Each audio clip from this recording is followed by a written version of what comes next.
Italy, London, Germany, Russia, and Talo. We are headed to some extraordinary places on this episode of our MCU Rewatch. We'll be going through Spider-Man Far From Home, Black Widow, and Shang-Chi. We'll start right off with Far From Home. Back to my favorite, my main man, Peter Parker, Spider-Man. Going into Far From Home, we're going to dive right into the good here. We meet Mysterio immediately. He's saving the world, fighting off all these bad guys. We immediately know where this movie is headed, who our bad guy is if we are Spider-Man fans like I am. Hate to say it, but we knew what was coming. But it was really cool seeing Mysterio do all his magic stuff, fighting off the elementals. They do make a comment, it's time to move on to a new phase, emphasizing we're moving on from the phase 2 into phase 3, and Spider-Man is going to be our main man to start it all off. Happy in May, making Pete really awkward was great. The flirting back and forth, the unsure on the relationship, loved it. Very happy for Happy, I guess pun intended there. Who wouldn't want to date Aunt May? Marissa Tomei, beautiful woman. Pete ends up ghosting Fury, which is quite funny. Fury calls him. Happy says you don't ghost Fury. He still hits the button, ghosts him. Leaves the interview. He's overwhelmed, really missing Tony, as everyone's asking him, "Are you going to be the new Spider-Man, or are you going to be the new Iron Man?" Sorry, my words are hard today. Peter just can't handle that pressure to take over Tony's mantle. And it's a really cool side of Peter we've never seen before in a movie. Aunt May makes the comment, "You could dodge bullets but not bananas," as she throws him a banana while he's packing. Calls it his Peter tingle, which love that. Instead of Spider Sense, I'm just gonna always call it the Peter tingle now because that's so funny. He asks Mysterio to help. He goes, "Let me help because I'm really strong and sticky." That was the one-liners out of Tom Holland as Spider-Man are amazing. Absolutely love them. Peter and MJ are super awkward around each other, but it's super cute. You can tell they both like each other. Mysterio's illusions looked great, as most MCU things do. The CGI and everything for their stuff is just absolutely amazing. For most. There are some things we'll get into later on that weren't so great, but 90% of the time, CGI looks good. Peter goes to try and tell MJ he likes her. She calls him out, says, "I want to tell you something." She says, "Yeah, you're Spider-Man." Acting like she knows, so confident about it. It was really cool because Peter's kind of trying to say, "Oh, that's not me." But she gives him all the clues, and he opens up, tells her that he's Spider-Man. We got Peter and Happy's relationship getting closer, which is great. I think it's good for Happy and Peter since Tony was the biggest thing in both their lives. So now they have someone to move on and get over it all with. Happy's password being password is amazing. Just hilarious. He's the head of security and his password is password. And the last really, really good thing was the suit machine in the plane. Happy playing AC/DC as a nice little tribute to Tony. And then Peter just turns around and goes, "I love Led Zeppelin." The clueless child in him is unmistakably great. On to the bad. Mysterio's beef was because of an acronym. He could have done something a little bit better in terms of why he doesn't like Tony Stark. He doesn't like Tony because he called the tech barf. Let's think of something a little bit better. That would have been cool. They make it work for the most part, as he ends up getting the tech back. But I think we could have done something better than just, "Oh, I don't like Tony Stark because of the acronym he gave it." That was a little weak. Mysterio needing a whole team as well. Kind of weird. He's always been a standalone guy. He's done everything himself in every iteration I've seen him in for the most part. Him needing a whole team to do his magic things, his illusions, seemed a little weird. because I've never seen him need that kind of help. And their last bad, I guess you could kind of put this, no, it's not really ugly. Betty and Ned's relationship, quote unquote, completely pointless. You were dating for what, like 3 days in Europe? It wasn't really dating. You were just hanging out and having fun, and I don't know why they made it seem like it was going to be this big thing, and then they just break up at the end like it never happened. Could have done a little bit more with that to give us some more depth to Ned and a little more depth to Betty, because she was in both movies so far.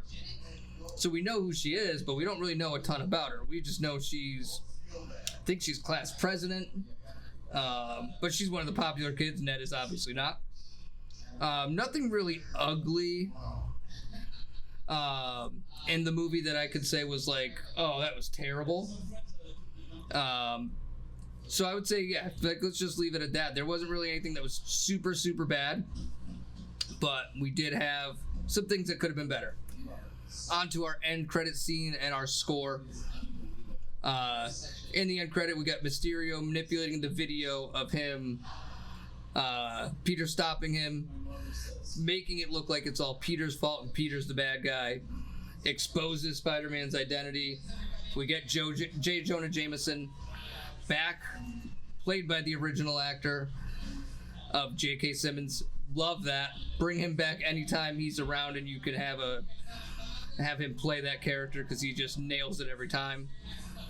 We get Fury and Maria in a car, who are revealed to be Talos and then another Skrull.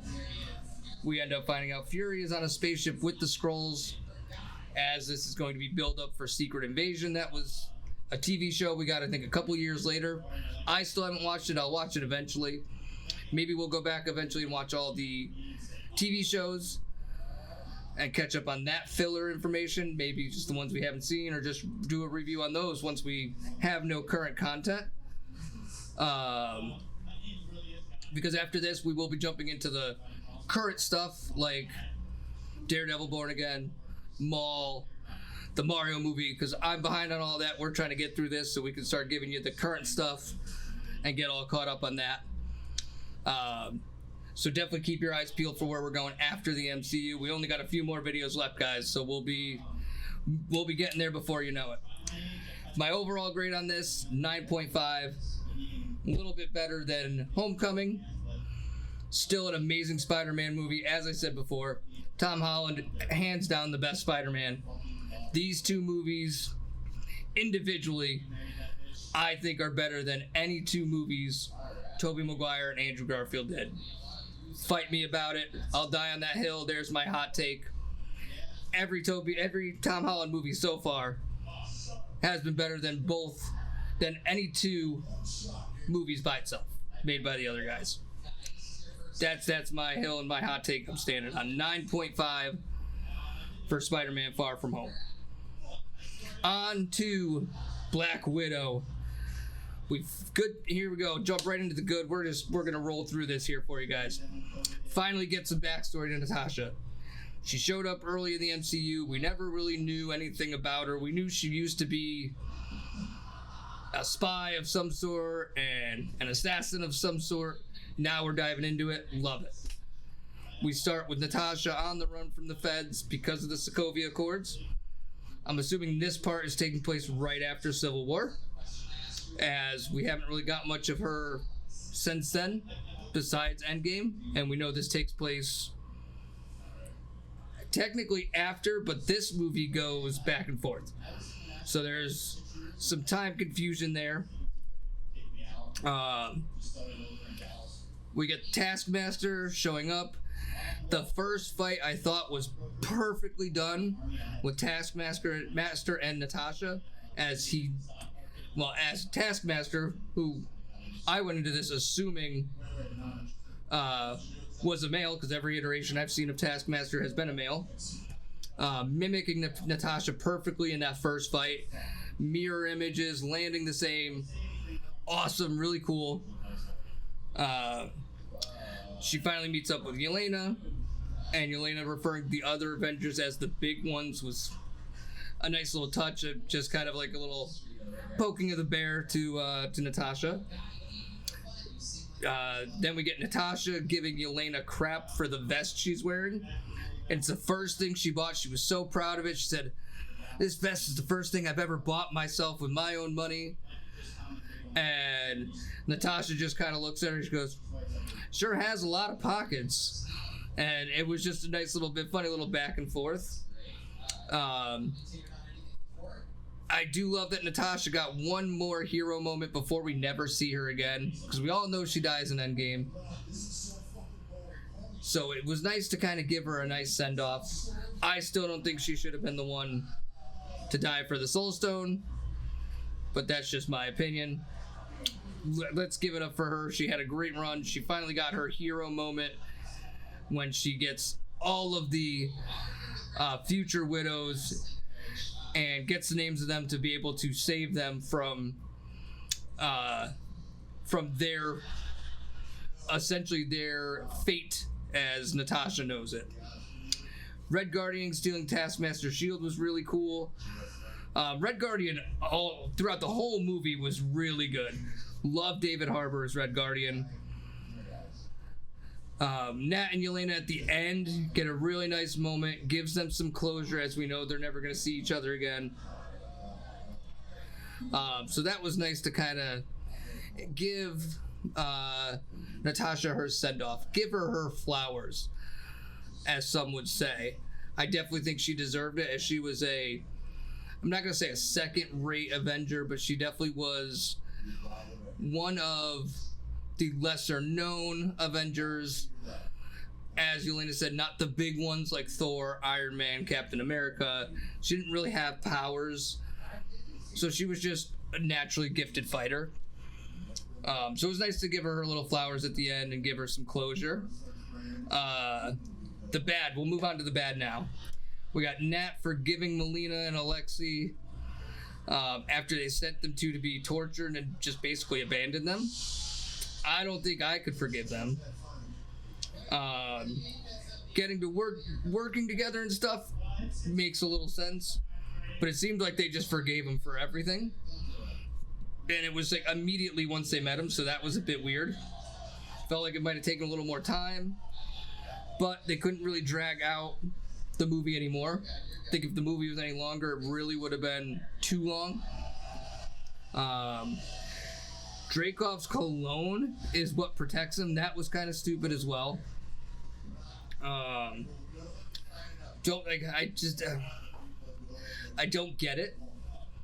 I understand scent is one of the strongest senses, but it seems like he could have done something a little better than just, "Oh, my cologne's gonna stop you. You can't hurt me." That was a little cheesy. The big one. Natasha falling at least like 7 stories, bouncing off of this and that air conditioners, metal poles, dumpsters, everything. Falling and just boom, boom, boom, boom, boom, and then lands on her feet in a superhero pose. Now, we did get a little bit of insight at the Black Widows and how they are kind of enhanced humans in the sense of their abilities, but they don't specify if they are actually superhuman. So, you gotta give me some reasoning for that to make sense, because she hit her head like 7 times on the way down. So that we could have done a little better. She's everything we know about her. She's just a normal human. Her falling like that, she's not Thor or Captain America, where they can take it because they're a god or a super soldier. So we could have done something that way. On to our ugly, because we didn't really have too much bad. I mean, the overall story could have been better. But on to the ugly. I really didn't like Blonde Widow. I like her with the dark hair, just personal preference. I mean, it's still, at the end of the day, why am I blanking on her name? Scarlett Johansson, there we go. She's still a gorgeous woman. Don't like the blonde on her. Just not my preference. And then David Harbour's Russian accent. Absolutely terrible, but hilarious. Now, I think it was intentionally done that way, but I just thought it was so fucking hilarious. But it was so bad at the same time. It was so bad it was good. So we'll put that in the kind of little ugly category there. And on to our end credit and our score of the movie. We got Yelena visiting Natasha's grave, which was super sad because they finally worked out all their differences. And now Yelena just lost her sister. So definitely hits you in the feels a little bit. Then we see Valentina show up and give Yelena her next target. And who is it?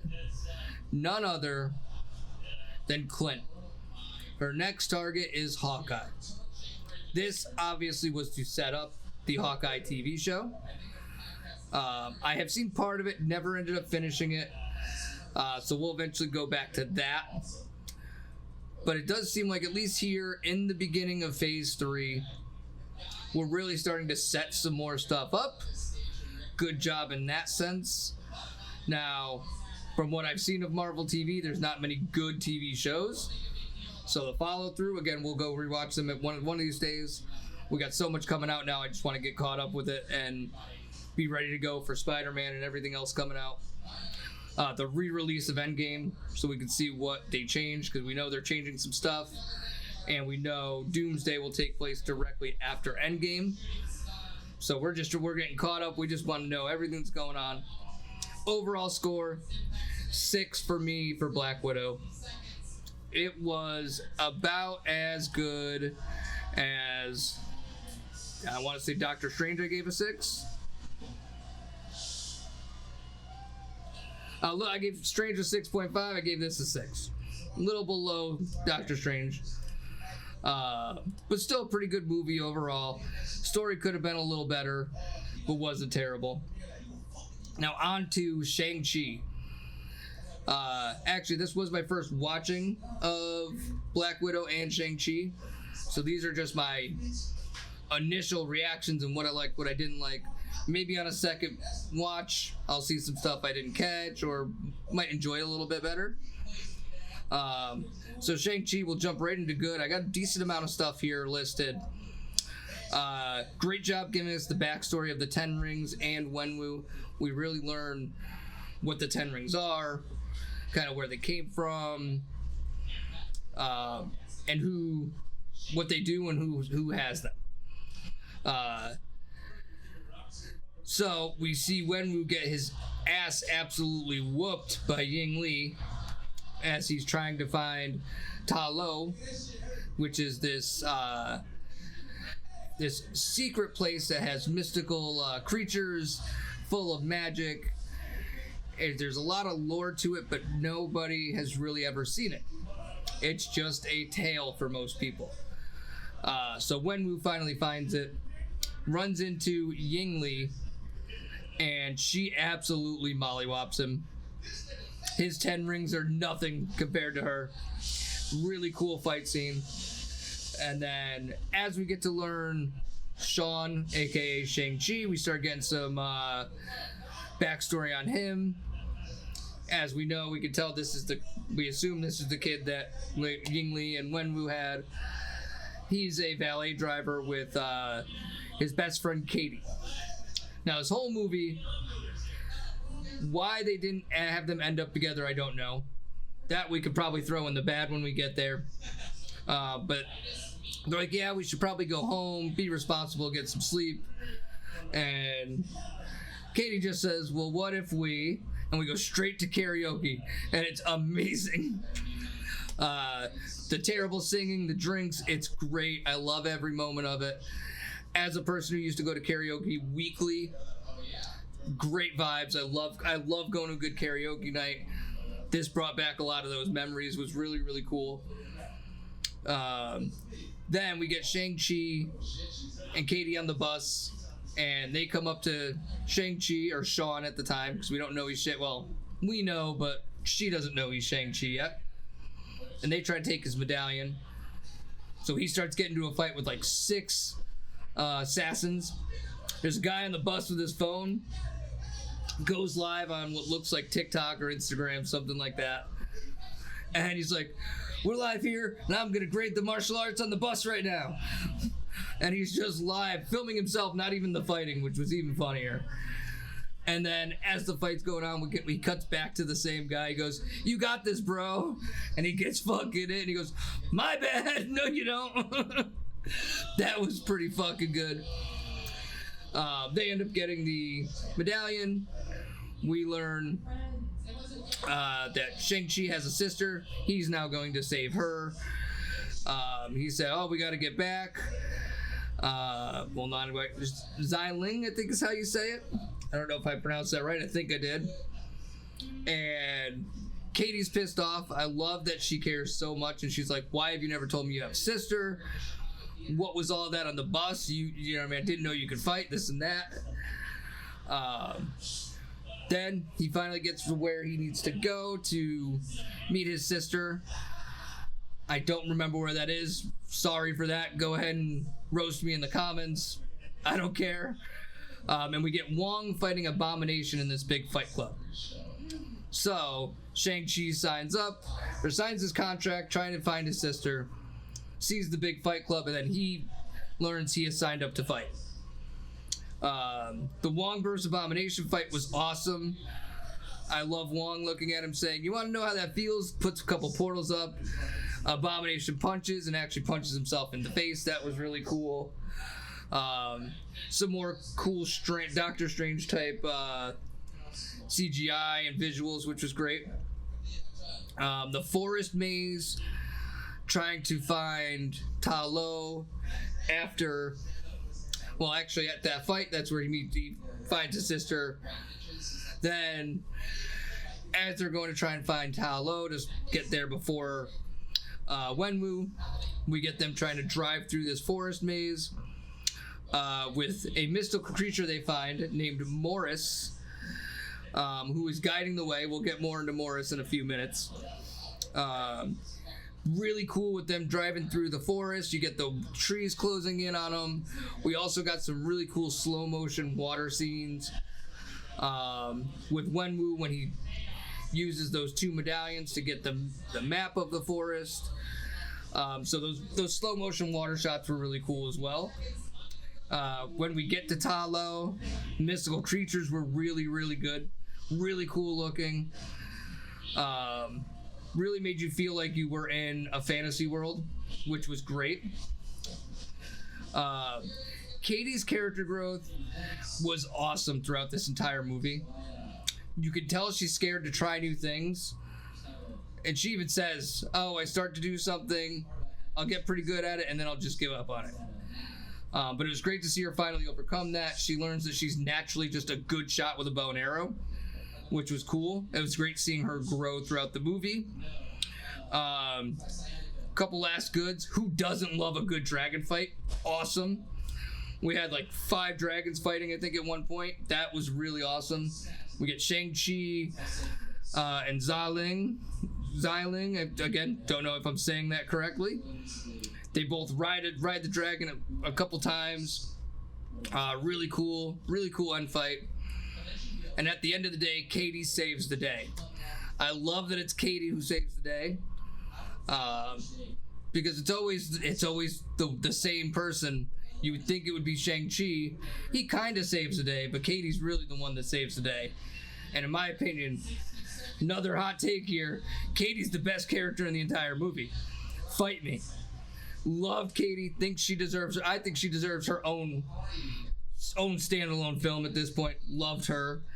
I hope she turns into somebody we get in the future when we get more Shang-Chi, because we should, especially with how this movie ended. On to the bad. Wenwu, using the hope of their mother to try and manipulate Shang-Chi and Xiling, didn't believe she was live from the beginning. Never was. Just the typical trope of, "Oh, we need to save your mother." They never really believed him, which was good. So it just seemed like you could have thought of something better to try to get him to manipulate him to join him again. Morris. Let's jump into Morris. He is part of the bad, the ugly. He's got a bunch of stuff. We'll just start off with the bad. How is he supposed to guide them through a maze with no eyes? The motherfucker has no eyes. How can he guide you through the fucking forest? That doesn't make any sense. How does he know what's left and what's right? Could have explained that a little bit. I guess he's a mystical creature, but nonetheless, he doesn't have eyes. He can't see where they are. Another bad. Katie is clearly a good shot, but they won't let her help in the beginning fight when they first start fighting Wenwu. They don't even give her a shot. They just say, no, too dangerous. Go back in the house. They eventually let Katie help once the demon dragon has released into Talo, but she only goes out with like 6 arrows. Come on, Katie, you gotta carry a little more than 6 arrows. There's no way I believe 6 arrows lasted you that long. Ooh, excuse me. And on to the ugly. Again, Morris. No face, but has wings. Doesn't he just fly into stuff all the time? Again, no eyes. How does he see where he's going? How does he not fly into like trees and stuff all the time? He was just plain old ugly, as much as I hate to say it. He just looked like a furball with wings. Didn't look good. He had little feet. I guess those were kind of cute, but not really. So Morris is the ugly in this movie. As well as, I would say, kind of the fact that they just suddenly knew how to... that Shang-Chi just suddenly knew how to ride a dragon when he was drowning. It's like he woke up and he just... oh, I can ride dragons now. That was a little weird as well. Put that under the ugly. And on to our end credits scene and our score. We got Bruce, Wong, and Carol examining the rings with Shang-Chi, trying to figure out what they are, what they do, how they work. We find out Wong felt the rings in Kamertage. They're sending out a message to someone. So this right here. We need to jump back into Shang-Chi sometime soon. Because 1, I think we waited too long to get him. And 2, if we want to keep that character in the MCU, we need to get back to him soon. It's been I don't know how many years. Do something with that, Disney. You're leaving this open for a great continuation to the story, but we haven't done anything with it. Can we get some more Shang-Chi in some way, shape, or form? We get more karaoke, but this time with Wong, which was even better. I believe they were singing Hotel California, if I remember correctly. And then we get Xiling now running the 10 rings. Is she now a criminal after saving basically the entire world? I need some answers here, Disney and Marvel. Give me some answers as to where the story's going. It was a pretty good movie. The story, meh. The fighting, great. The dragon scenes, great. The dragon fight, awesome. But the story just, it lacked something. When the secondary character is my favorite character of the movie, I think we could have done a little bit better. Was it a good movie? Yes. Was it a great movie? No. Was it a bad movie? No. It was a good movie, and I give this one, again, just like Black Widow, a 6. Both Black Widow and Shang-Chi, good overall movies. The stories of them lacked. There was just something that lacked about them. Like Shang-Chi, I almost fell asleep watching it at one point. I had to like force myself to like pay attention and look for Easter eggs. Because the story just felt like we were just there. It felt like it was missing something special. So to break that down, we got Far From Home with a 9.5 out of 10. Again, Tom Holland, Spider-Man movies will always be top tier. We got a 6 for Black Widow and a 6 for Shang-Chi. Thank you guys as always for joining. If you didn't notice, I finally got my teeth. We got my teeth in. We're smiling more. We're having a good time. You're going to see some more videos from us. As always, we've shenaned once. We will shenan again. Thank you for joining us. Leave your comments down below. Hit that subscribe button. Hit that follow button. Share to all your friends, families, moms, dads, aunts, uncles, grandmas. Heck, share it to your grandbabies for all I know. Send it to everybody. Let's get everybody joining in on the shenanigans, and we will catch you guys next time as always. Peace.